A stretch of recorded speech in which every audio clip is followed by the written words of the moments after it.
ابن نطور ایلیا کا حاکم، ہرکل کا مصاحب اور شام کے نصار کا لاٹ پادری بیان کرتا تھا کہ ہرکل جب ایلیا آیا ایک دن صبح کو پریشان اٹھا تو اس کے درباریوں نے دریافت کیا کہ آج ہم آپ کی حالت بدلی ہوئی پاتے ہیں، کیا وجہ ہے؟ ابن نطور کا بیان ہے کہ ہرکل نجومی تھا، علم نجوم میں وہ پوری مہارت رکھتا تھا۔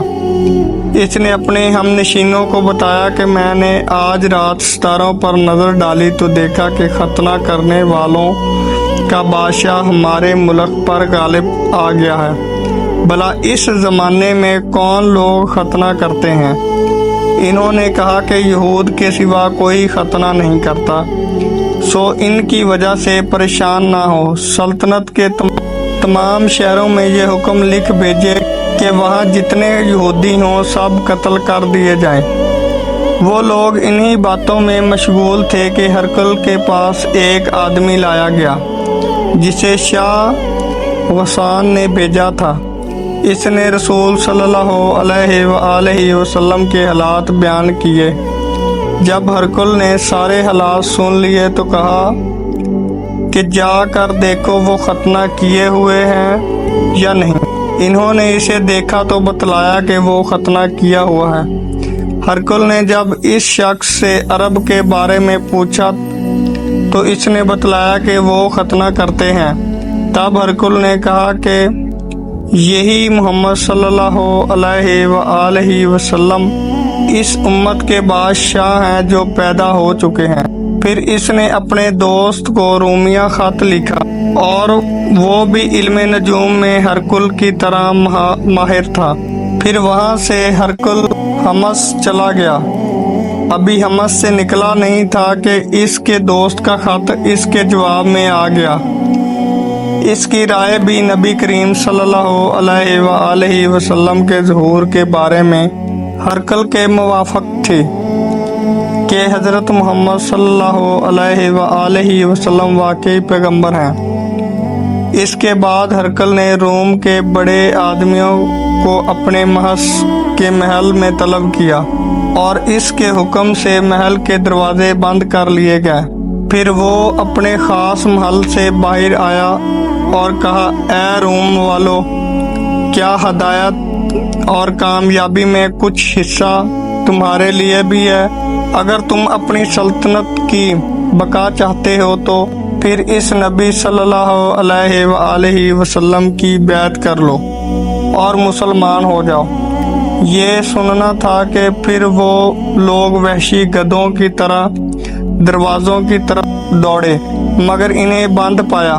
آخر جب ہرکل نے اس بات سے ان کی یہ نفرت دیکھی اور ان کے ایمان لانے سے مایوس ہو گیا اور کہنے لگا کہ ان لوگوں کو میرے پاس لاؤ۔